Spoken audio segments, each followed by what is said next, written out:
At first, there were no islands. There was only the sea. Beneath the surface, volcanoes were pushing upwards until their stark cones created a Y-shaped archipelago in the great ocean.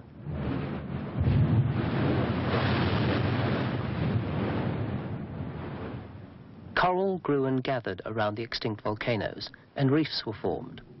Earth movements uplifted the reefs until they too helped make and shape the islands. The Pacific is the last area on Earth that man has occupied. People first came to these islands 4,000 or 5,000 years ago. Since then, they've arrived in a series of waves from different regions at different times.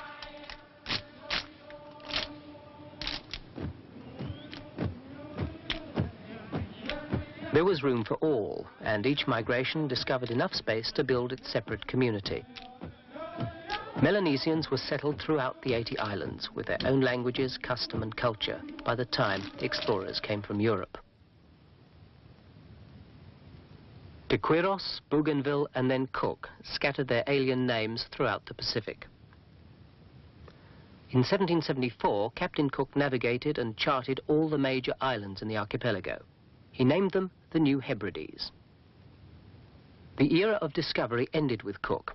The New Hebrides was on the map, and by the 1860s, the whalers, the traders and the missionaries had got to all the islands of the group.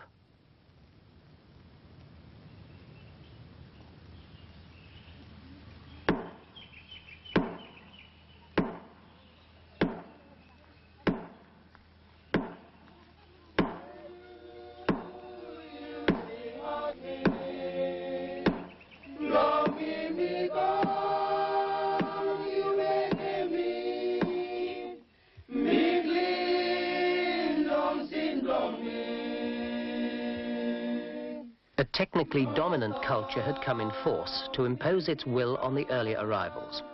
Traditional custom started to disintegrate. Old gods were being replaced. Although missionaries brought a confusion of competitive religion, they all came to spread the word of one God.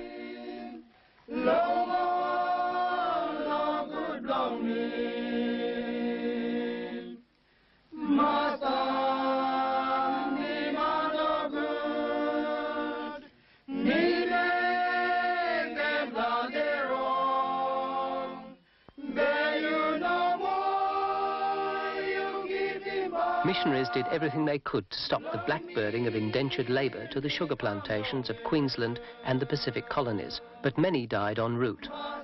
Others perished at home as a long series of epidemics were introduced by the returning sugar workers, the white settlers and the missionaries themselves.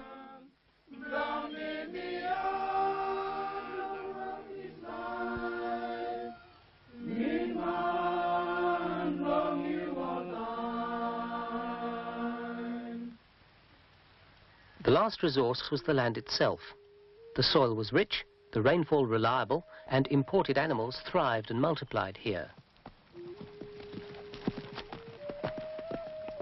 British and French planters bought large areas of land from the islanders, who had a very different concept of land ownership. For the native New Hebridean, land was not owned, so it couldn't be sold. Only the right to use the land and take the things it grew. One white speculator was able to acquire about 1/12 of the total land area of the New Hebrides in only 2 weeks.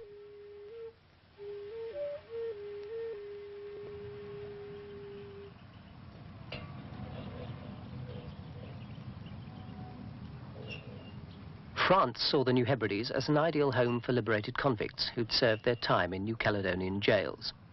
Britain was anxious to prevent France from taking possession of the group, although she was unwilling to assume the responsibility herself. Proposals, gunboat diplomacy, missionary agitation in Australia, and counter-proposals led to an extraordinary compromise. In 1887, France and Britain set up a joint naval commission to safeguard order in the New Hebrides. Although the compromise was impossible to implement, it staggered along for 20 years until being replaced by an Anglo-French condominium, which was charged with the joint administration of the New Hebrides.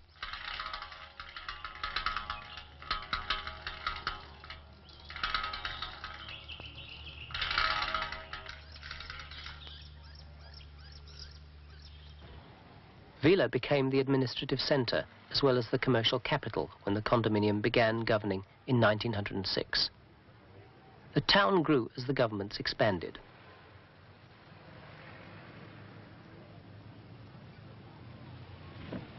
The last British resident commissioner, Andrew Stewart, inherited the results of a tradition of over 70 years of condominium rule. Technically, the country was never a colony. It was a region of joint influence over which neither Britain nor France had any territorial sovereignty.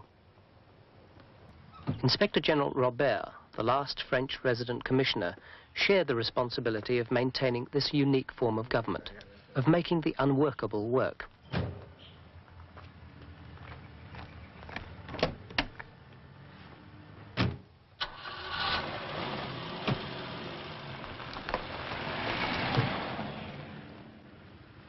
There were three forms of government. The first, a joint administration, was headed equally by both resident commissioners, and it provided most of the usual functions of government. Two other quite separate administrations protected French and British interests. Each had its own police force, prisons and courts for their own nationals.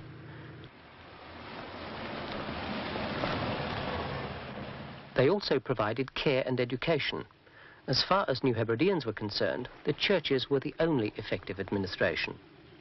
The great majority, the Protestants, looked to the British in their areas, and the Catholics to the French. Divisions were created as the people became influenced by the church of their allegiance, the administration that governed them, and especially by the school system that operated in their district.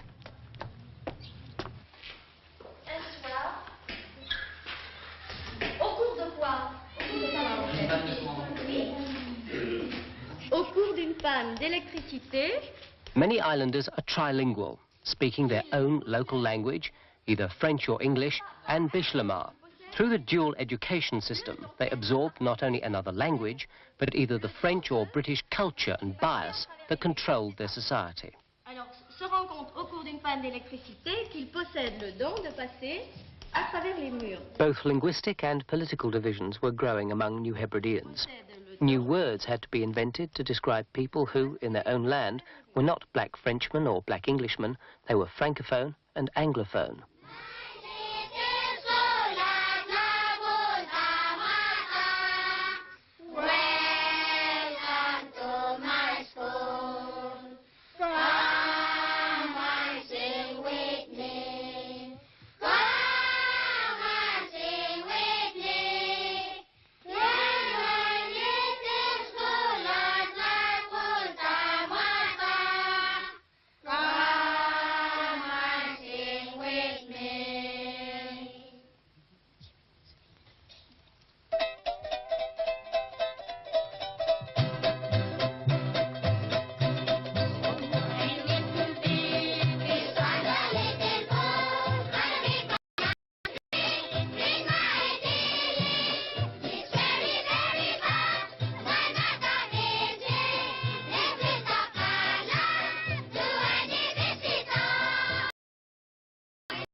A boy and two girls.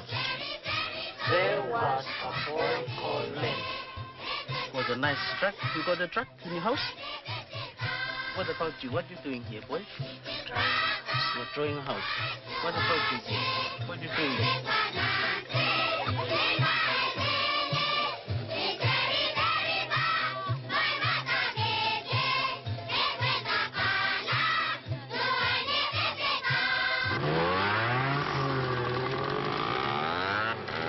It was the Protestant and later the Catholic school systems which would produce a New Hebridean educated elite. By the 1940s, the Protestants were encouraging Melanesians to become church and social leaders. From this background would emerge the future political leaders of the country. In 1942, the easygoing isolation of the islands came to an end, especially in Espiritu Santo. 100,000 United States troops were permanently stationed here until the war ended in 1945.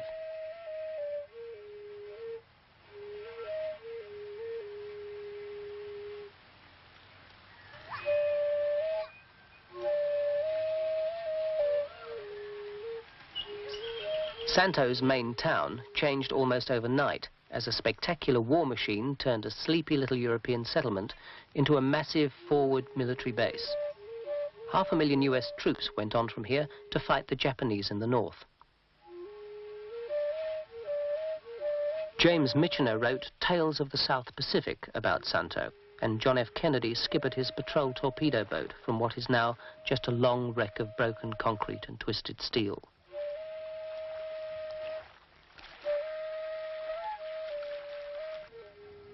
The end of the war was the start of the decline of colonial influence.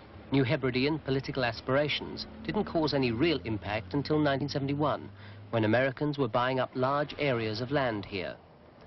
The land issue caused Jimmy Stevens' Nagrayamel movement in Santo to present a petition to the United Nations, and quite separately, the first political party was formed.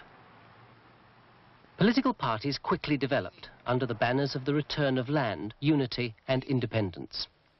France and Britain were forced to agree to a representative assembly, and elections followed. Lemon. Abstention. Lini. Lini. In November 1979, the Vanuatu Party, on a platform of early independence, gained a two-thirds majority in the national representative elections. Votes are being counted now to elect a chief minister. Nomination for chief minister, Lemang 3, abstention 3, Lini 26. As chairman of this assembly, I declare that Father Walter Lini had been elected as new chief minister for the New Hebrides government. Vanuatu's resounding victory was no surprise, but they also won, by a narrow margin, the regional elections held on the islands of Santo and Tanna. The opposition was surprised and shocked by this. They'd expected a clear majority. I, Walter Hedy Lini. The regional election results set the scene for the hostilities to come. It was to be a troubled 8 months before Father Walter Lini was to lead the country to independence. Being duly elected Chief Minister, swear by Almighty God that I will faithfully carry out the duties of my office and serve the people of the New Hebrides without partiality, fear or favor. So help me God. The defeat in the regional elections brought about immediate opposition, frustration and anger in Santo and Tanna. Jimmy Stevens led his Nagrayamel bushmen into the streets to threaten government supporters who were from other islands. The message was clear. You're foreigners. Leave Santo. Go back home, or else. Standover tactics were used in Tanna as well. Trouble flared up again in February, when Jimmy Stevens renamed Santo as the Republic of Vemerana and declared its separate independence. The following month, the government named the date of New Hebrides' independence as July 30th, 1980. There were the usual delays before it was ratified, first by the British and later, with extreme reluctance, by the French. Independence was now a reality and acted as a catalyst for the dissidents who struck again in late May. Order was restored in Tanna by the British Police Mobile Unit, but this time a well-organised and well-armed group of Santo residents, mainly French citizens, allied with Jimmy Stevens, determined to force the separation of Santo. There was plenty of help and encouragement from outside the New Hebrides. The American-based Phoenix Foundation invested at least $250,000 to supply Vemerana with a pirate radio and even its own passports, coinage and constitution.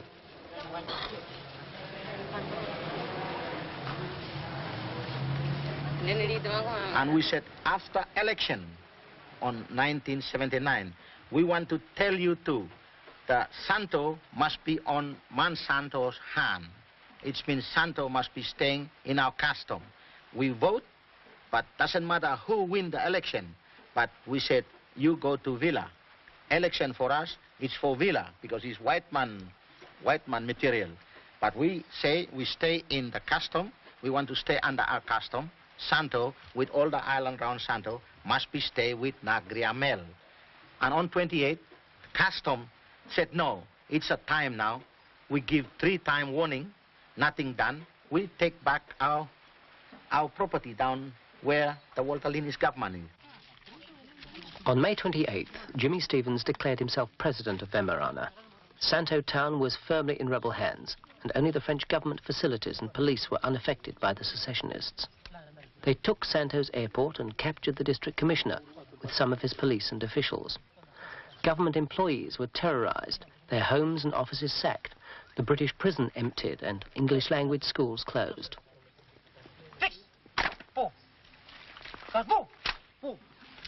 Rebels soon controlled all New Hebrides government services, the post office, radio, and all forms of transport. Even the old American wartime airstrips were permanently blocked and patrolled against possible retaliation. The government declared a total blockade on Santo for all aircraft, shipping and communications. Over 2,500 people were evacuated from Santo by the New Hebrides and British governments. For some, it had been the second time in less than a year that they'd left their homes, possessions and animals behind. Britain and France were still responsible for law and order up to independence, but even so, the New Hebrides government made several attempts to negotiate.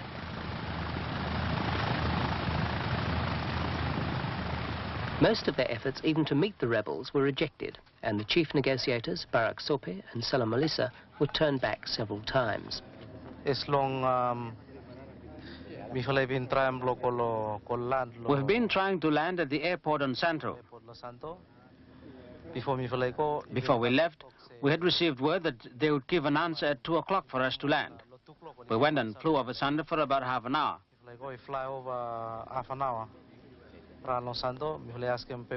We asked for permission 3 or 4 times, but the reply we received was negative. At first, there were about 3 trucks blocking the runway. Then later, another 10 trucks joined them. We repeated our request to land, but they said no.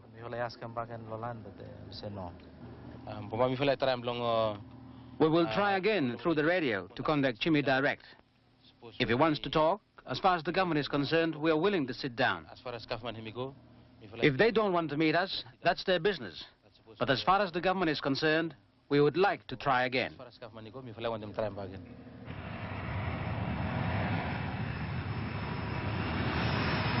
18 days after the secession, 200 British Marines landed here.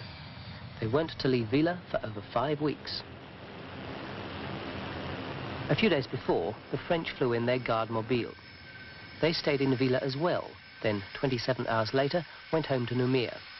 By intention or not, the effect was to demonstrate how quickly the French could mobilize a show of force. After all, New Caledonia is only an hour or so away by air. And for the British, it was a big operation to airlift troops from the United Kingdom to the New Hebrides.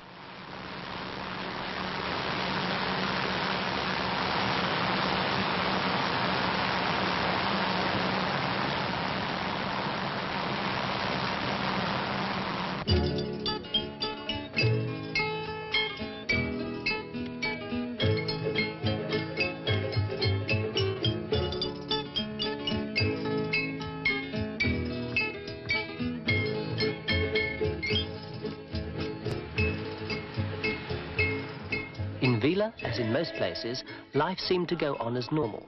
Tourists wandered around, did their shopping, and tried out their new cameras over a drink at the Rossi. They visited the market, then went back to their cruise ships, wondering what the fuss was about.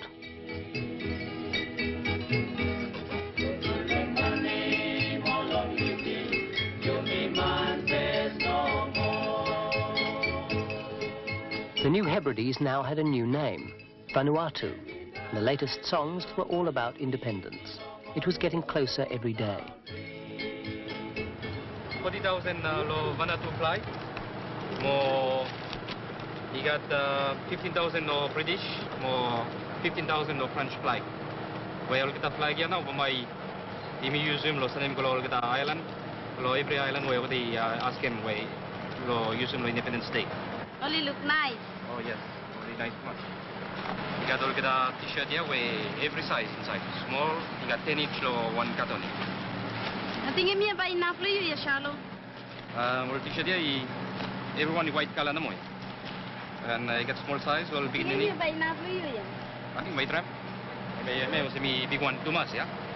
I think big one too much. I think me tram another one. Lucky look nice. 2 independent celebration teams are travelling throughout Vanuatu to try to reach every population centre throughout the islands.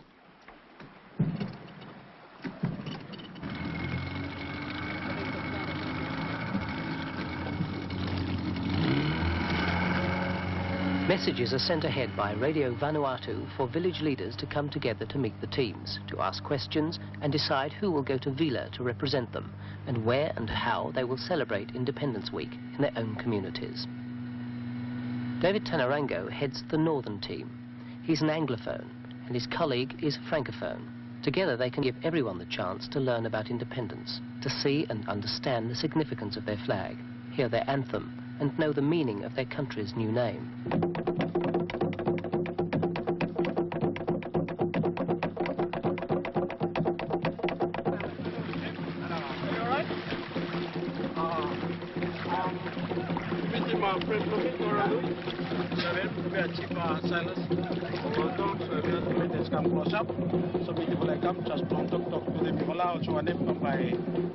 Preparation to be because also on by independence and become so we will government and we will come long talk with me for a little bit long side long independence. Thank you, Thomas. Me, Chief Silas, when me look out long place long district here, me happy Thomas long where you come.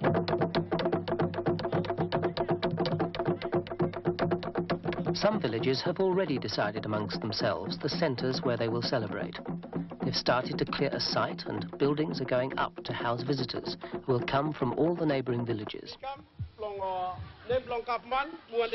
I have come in the name of the government and want to hold a meeting with you. I want to talk about our independence. Our independence is coming closer.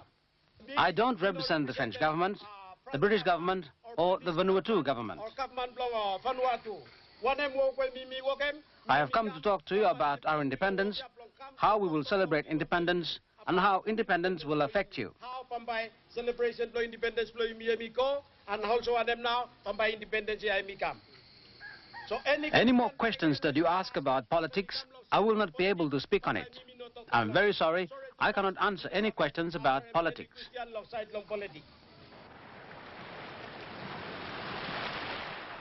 Tabia Kalsakau leads the southern independence team. They're going to Futuna, where there are no airstrips and it's too far to reach by speedboat. The only way to get there is by ship. The population's small and representatives have come from Futuna's 6 villages to meet the ship and talk about the celebrations. You know that there are 2 flags. This one is for the people at Harrow Bay, and there is one for Mission Bay. I'm very happy to hear that everything is now ready, and you have arranged, as we agreed in Vila, on Futuna, you will raise 2 flags. So this is the big flag, our flag, flag of Vanuatu, and you will fly the flag on the 30th at 12 o'clock midday. We agree with the arrangements that you have made. In Vila, we are very happy about this. I want to ask a question about the raising of the flag. Who will raise the flag? Will it be the local chief or will it be a teacher? As always, the chief is the big and important person of the village and must lead and be with his people when the flag is raised.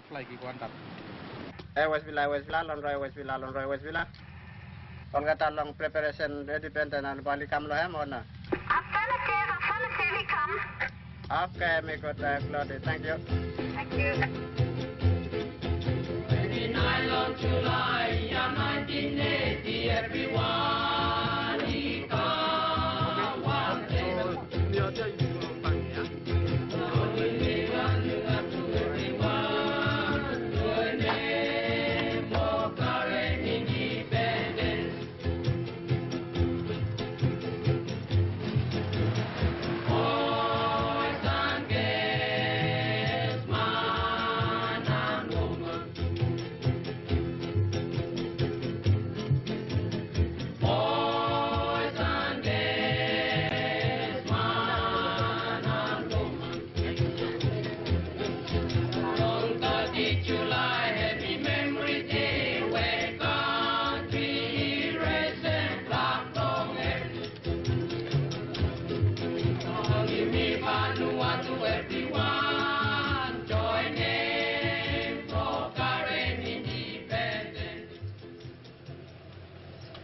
In northern Malekula, as in some other places, the coming independence was widening the gap between government and opposition supporters. Political divisions were helped along by extremists and the bitter propaganda of Jimmy Stevens' Radio Vemerana. First point, lo yumi, lo meeting, say yumi stop long Malaysia, yumi nothing, say yumi stop long all political party. There were genuine attempts to foster peace and unity. However, 8 days after this meeting in Lakatoro, there was an attempted insurrection in the neighbouring town of Noso. What's happened to us? We mustn't create two people, but we must create one people in Malekula. We must be one.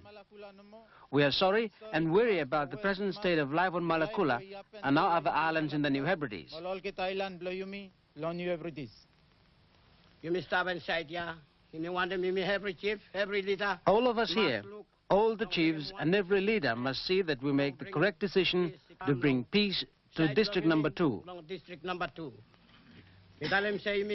I ask that we think carefully, every chief in the villages, every custom chief, all of us must think deeply so that we can bring back peace and unity to CD2. Long CD2. In Vila, the demonstrations and marches were orderly, even if they were sometimes senseless. Francophone fears were expressed when French schools were closed and teachers and students joined in a march to protect their language.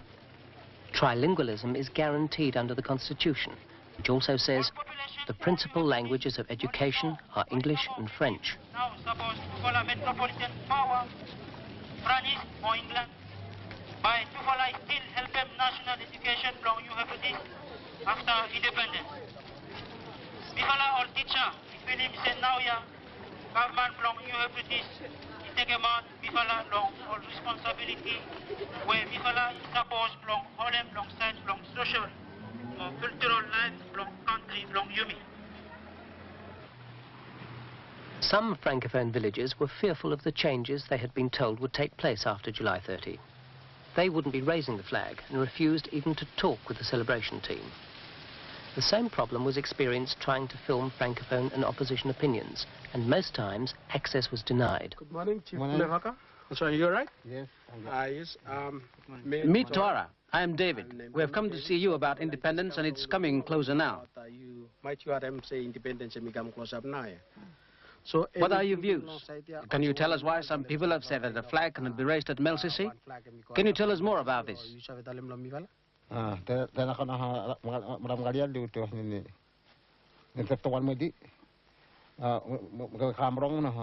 Thank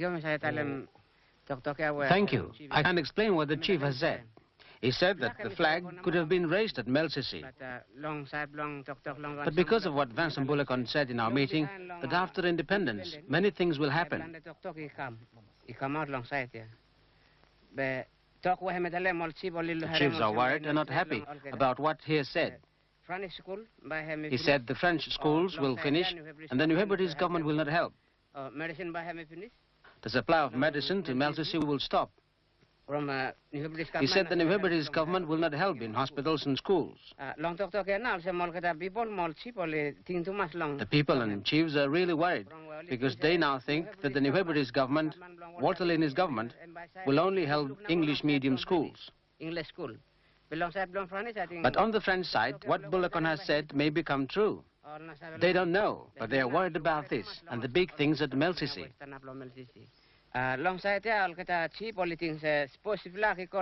The chiefs think that if the flag is raised at Port Napni, they will support it.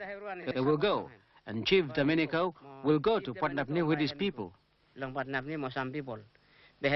some of the chiefs think that people from Melsisi will not go because of what Boulekon has said. Francophone students at Vila's Technical High School have been working hard for many months on their contribution to independence. They created a mural on the House of Assembly and are making gifts to be presented to the representatives of other nations coming here for the founding of the Republic. À partir d'une photographie qui vient du musée d'Oxford et que nous supposons venir de la collection de Cook, Their teacher, Jackie Baudin, explains how his students are making 70 copies of a null-null. The design was taken from a photograph of the original Chiefs Club in the Captain Cook collection at Oxford University. Les élèves du lycée technique ont donc commencé la production en série de 70 bâtons de chef, copie d'un modèle ancien. Each time a job is finished or another shipment arrives, independence somehow takes on a new reality, becomes more tangible, and the day is getting closer.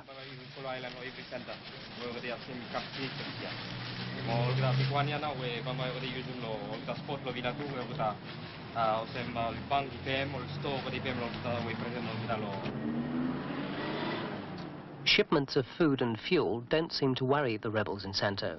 The blockade is a failure. It's impossible to police, and supplies and supporters are coming in by sea and air from outside Vanuatu. There's a well-run two-way route between Vila and Santo, and you can even book in advance by French police radio.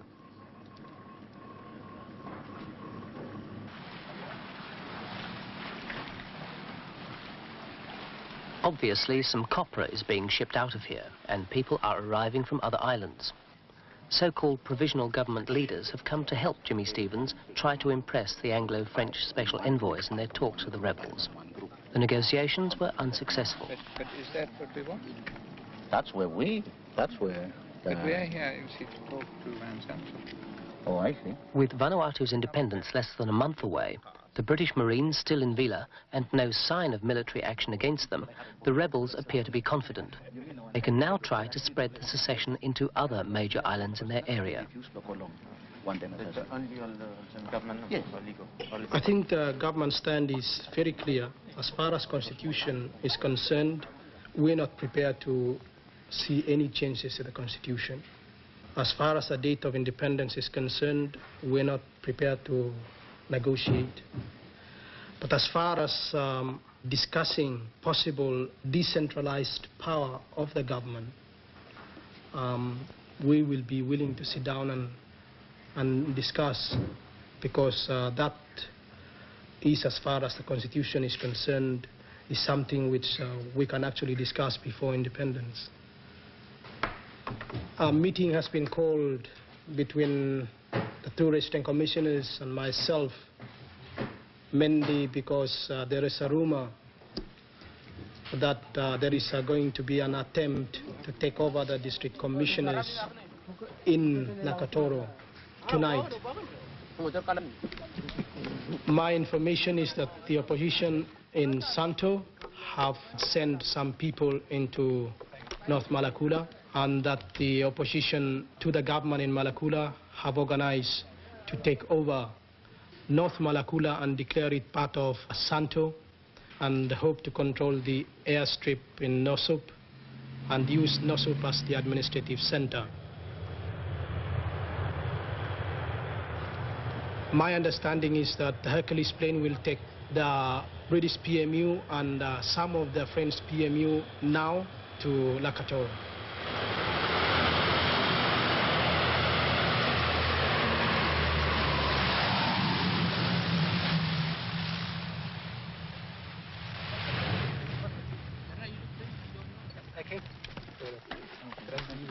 At Nosop, rebels have taken down the British and French flags, and the nearby government town of Lakatoro is deserted. The schools, shops and other services are closed, and most of the people have been frightened away.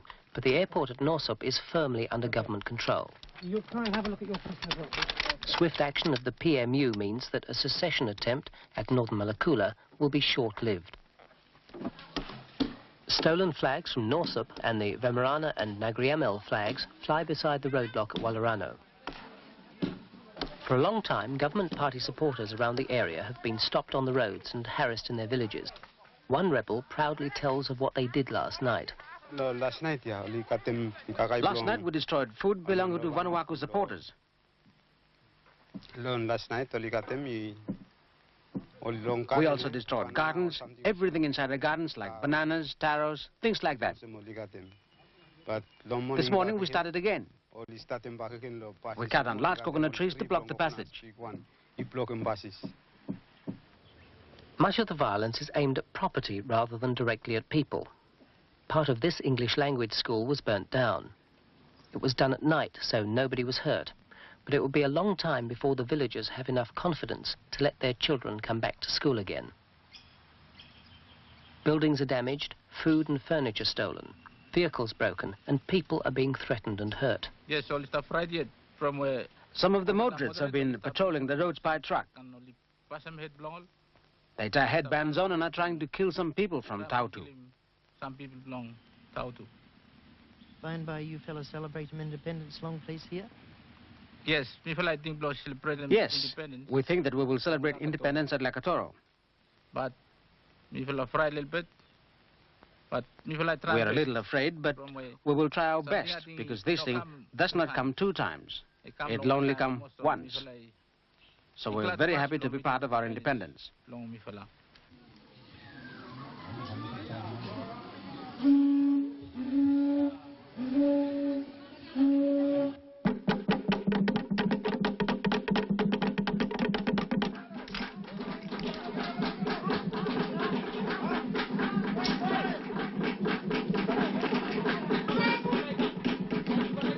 The last visit by the celebration team. They've been travelling for months and never sleeping 2 nights in the same place.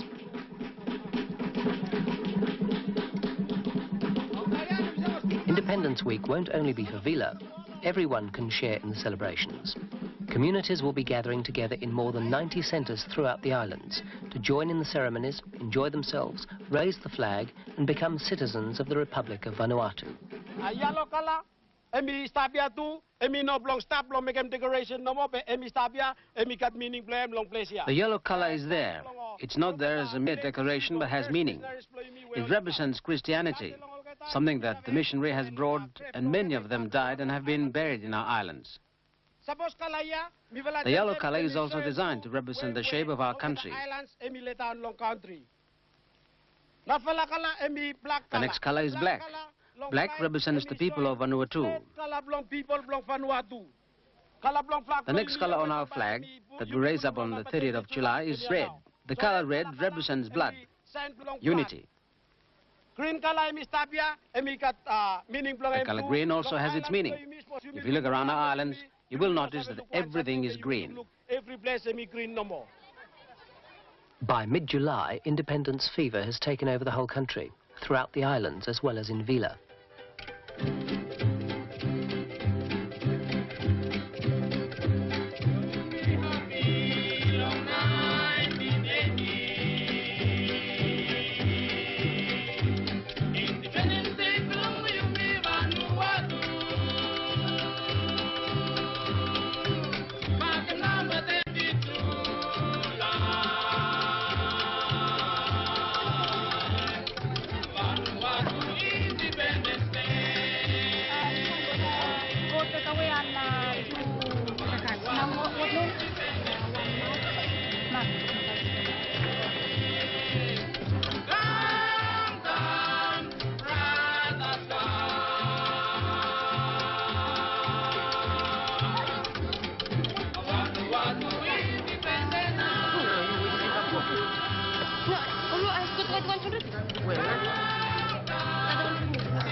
With Independence Day little more than a week away, French helicopters suddenly appeared in Vila. They were on their way to clear the airstrip at Santo. The French and British had agreed to act together at last. After 5 frustrating weeks, the British Marines were moving out and going to Santo, together with an equal number of French paratroopers, freshly arrived from Noumea.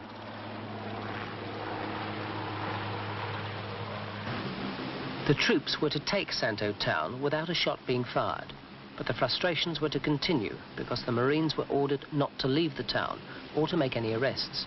Rebel groups still moved freely throughout Santo.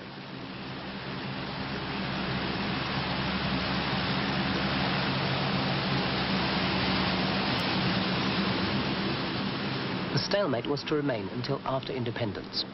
In mid-August, the British and French force in Santo was replaced by soldiers of the Papua New Guinea Defence Force.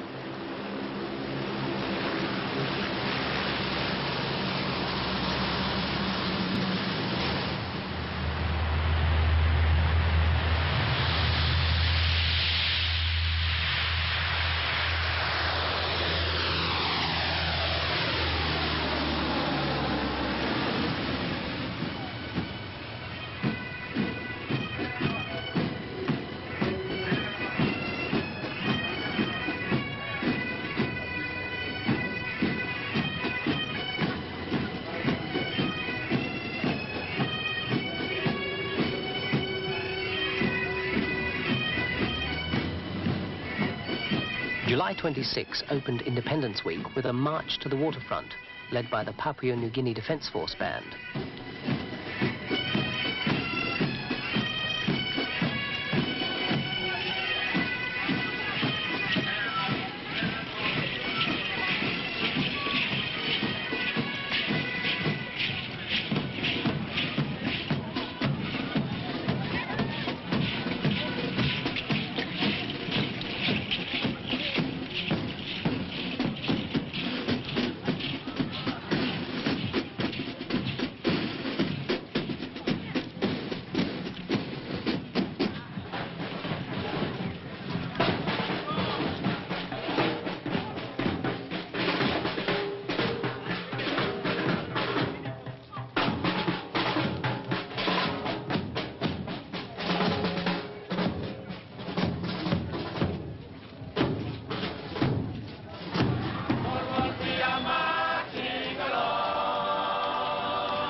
At the opening ceremony, Chief Graham Kalsakau, on behalf of the Efate custom chiefs, welcomes visitors from all the other islands of Vanuatu and from abroad.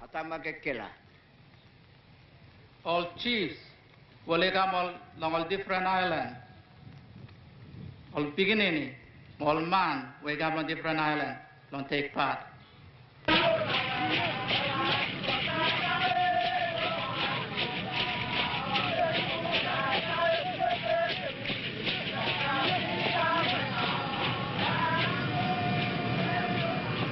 Envoys of nearly 40 nations came to Vila to witness the birth of the Republic and to bring the good wishes of their governments and people.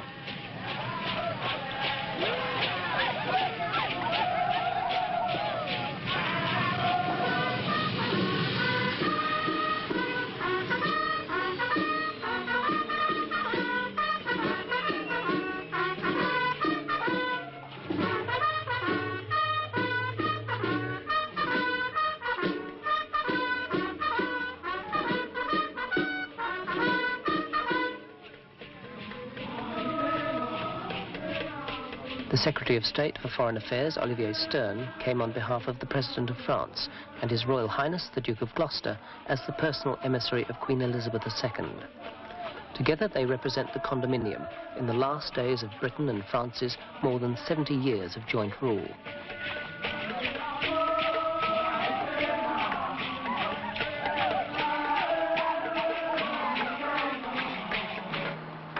Naval vessels from Papua New Guinea, Fiji, France, New Zealand, the United States and Australia are making goodwill visits to Vanuatu.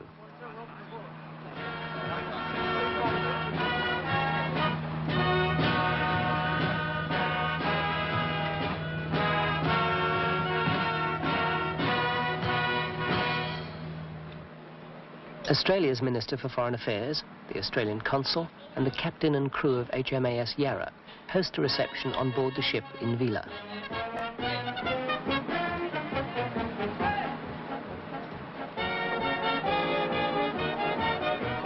Australia has been the only country to maintain a consulate in the New Hebrides, and exactly at independence, when Vanuatu became a member of the British Commonwealth, Australia upgraded its representation to the status of a High Commission.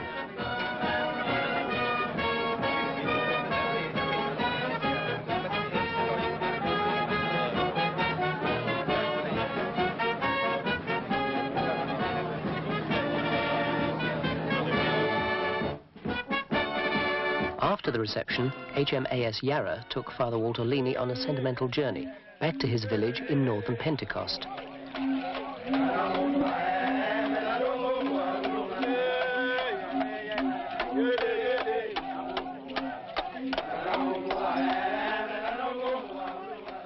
The protocol and politics of Vila can be forgotten amongst friends and family, and with a grandmother who, for a while, can share a very personal independence celebration. Nanay van mulay ka daw hanga na van mulay na wanga. Wangan baloan na kay buwat main te kehibo. Amaya lun na hanga. Mulay ka pa ya lun.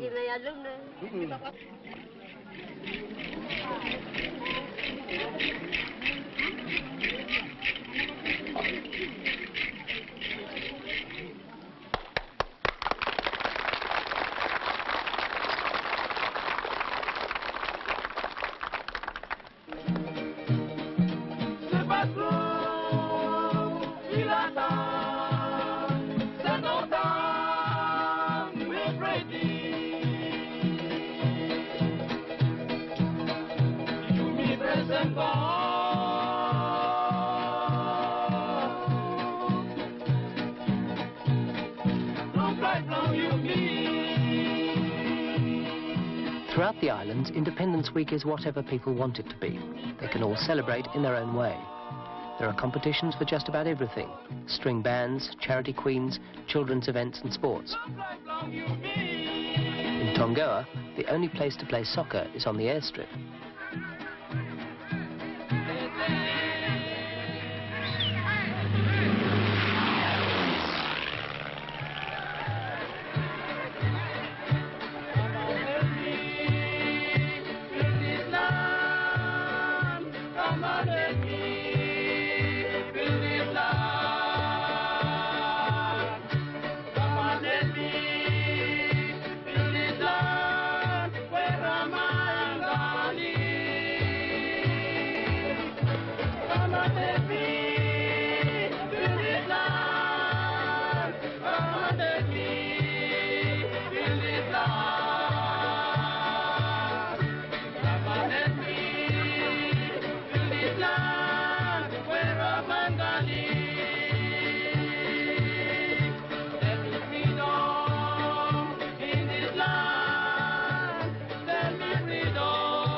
Ethnic communities who have made Vanuatu their home add their very different cultures to the celebrations.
sun is going down on the last day of condominium rule, but the languages and culture of France and Britain have made an indelible stamp on the country.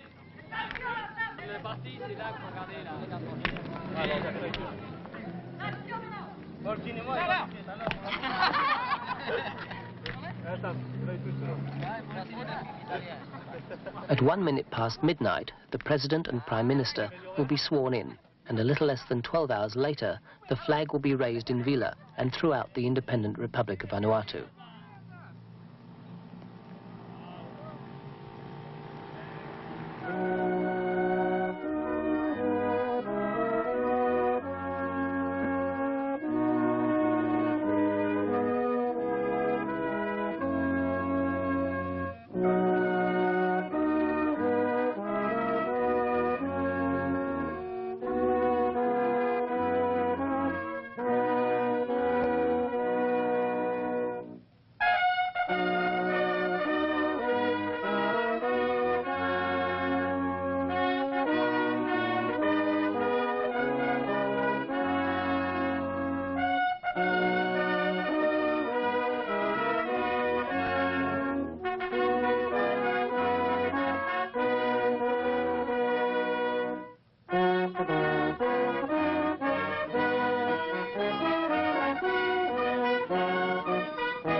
Me, Ari George Sokomanu, become President of Republic of Vanuatu, straight long fasten where Constitution Italem, long name long God, where me got all get the power. Me promise strong, long you fella say pambai me stand up strong, long make him country ya, long you me, he follow him Constitution long him. Pambai me block him all fasten, where you know follow him Constitution ya. Ma pambai me look out good, long right, long all get a man, long Vanuatu, where pambai me make him a same mark no more, long every man. Ma prayer belong me, where God pambai, he helping me.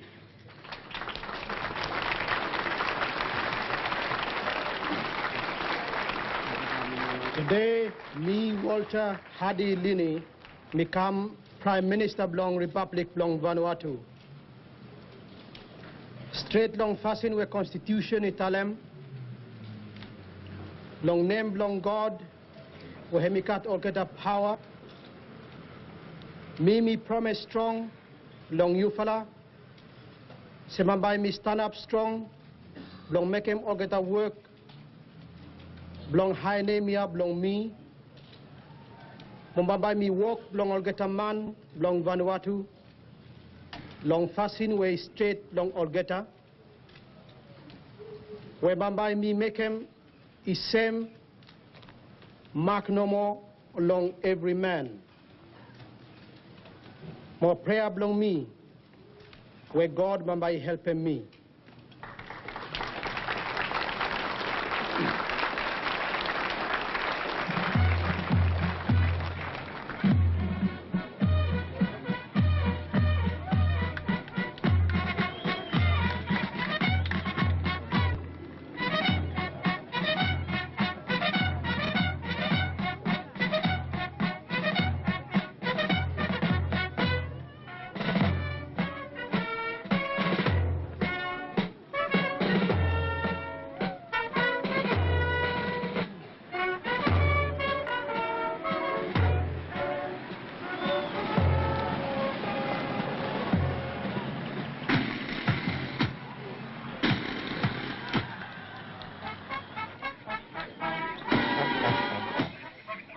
July 30, Independence Day. In Vila's former British paddock, now Independence Park, the French and British representatives arrive for the formal ceremony.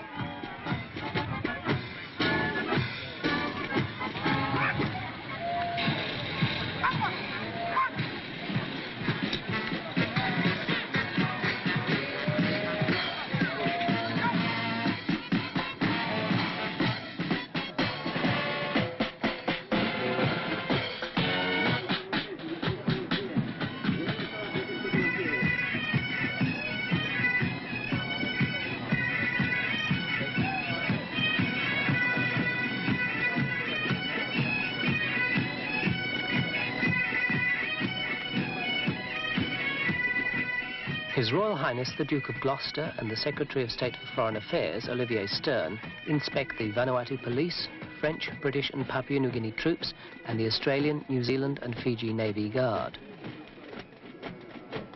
Later they will speak to the people of Vanuatu on behalf of Queen Elizabeth II and the President of France.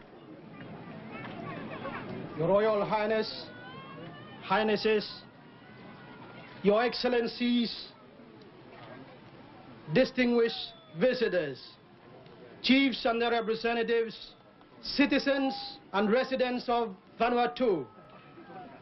It is my honor and pleasure to welcome you all to the formal ceremony to mark the independence of New Hebrides and the birth of the Republic of Vanuatu.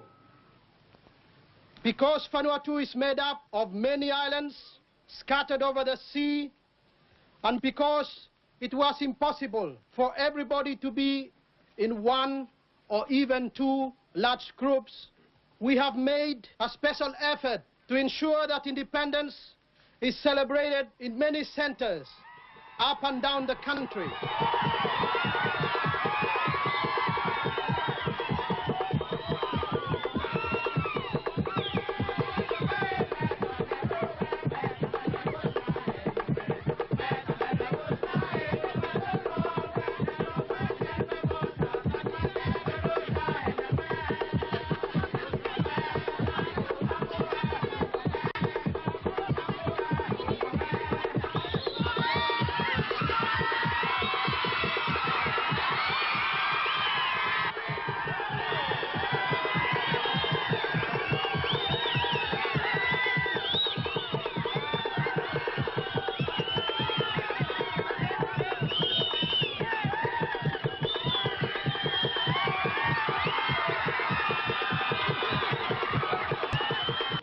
À votre peuple, pour que cette histoire se poursuive comme vous le souhaitez, en gardant l'originalité et les vertus propres qui ont caractérisé vos populations depuis l'origine.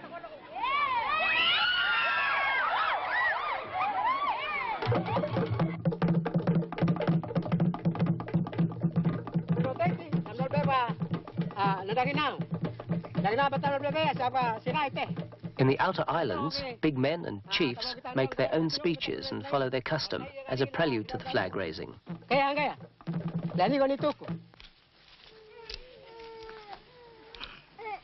Masama, udah bawa dulu aja. Tamata bihanggoana, lord independent rek. Hari betul tamata mulai halan bungan penuh. Kamal bungan penuh. So he make him Congress ya, he give him power. Long father Waltalingi, Hemia peak where Hemi. At the Vanuatu Party Congress in the year 1977, Father Waltalini had killed his pig to give him power so that he must obtain independence for everyone in 1980. The name given to him at this pig-killing ceremony is Lifus Daliure. Lifus Daliure.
In Tongawa and elsewhere, the Vanuatu flag is being raised to reach the top exactly at noon. It's an emotional time for everybody, and the different communities react in different ways, sometimes with cheers, sometimes with silence.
In the Northern Banks group, distances are too great for people to travel to one or two celebration centres, so every island has its own flag-raising ceremony.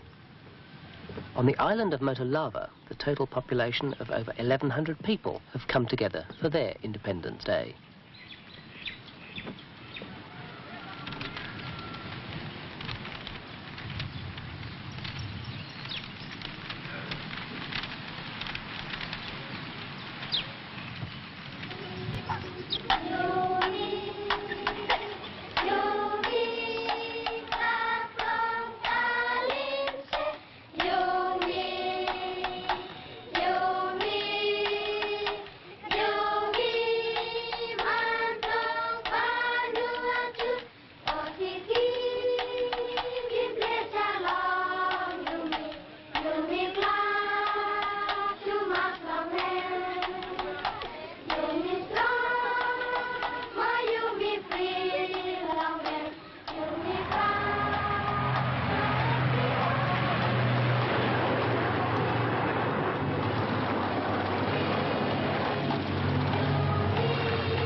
Soon after independence, Papua New Guinea troops with Vanuatu police took over from the French and British in Santo town.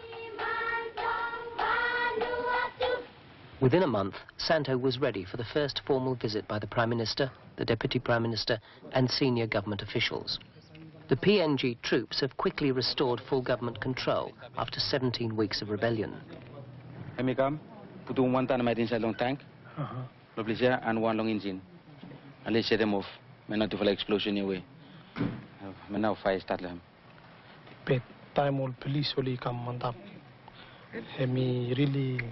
When they knew the PNG troops were coming, the rebels went on a final rampage. As well as destroying the copra oil mill, they dynamited bridges and their looting reached epidemic proportions. Now ringleaders holding foreign passports have been deported and Jimmy Stevens and many others are in jail after being tried for criminal offences. His Nagriamel Bushmen certainly used traditional weapons, but this was no bow and arrow rebellion. It was well armed and well organised from outside, as well as within Vanuatu.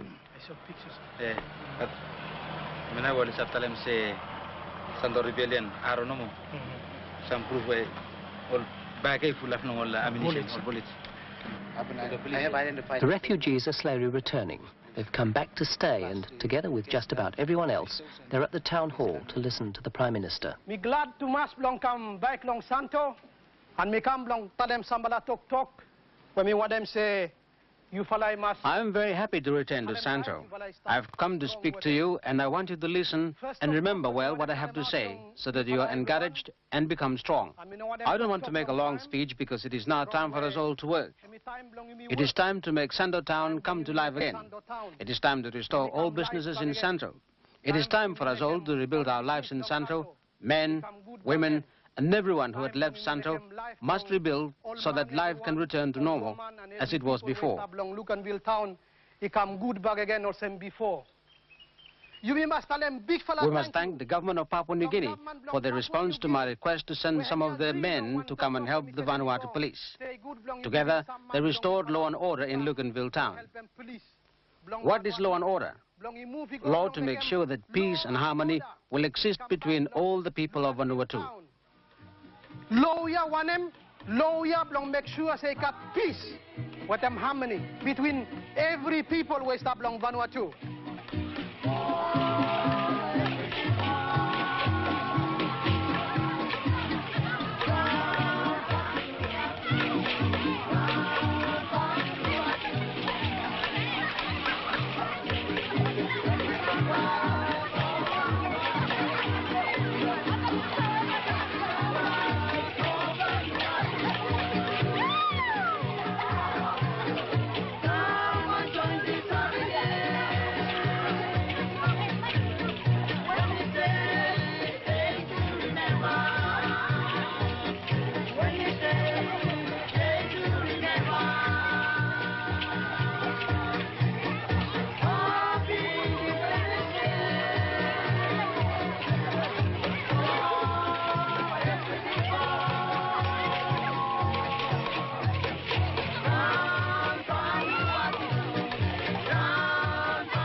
Manolo,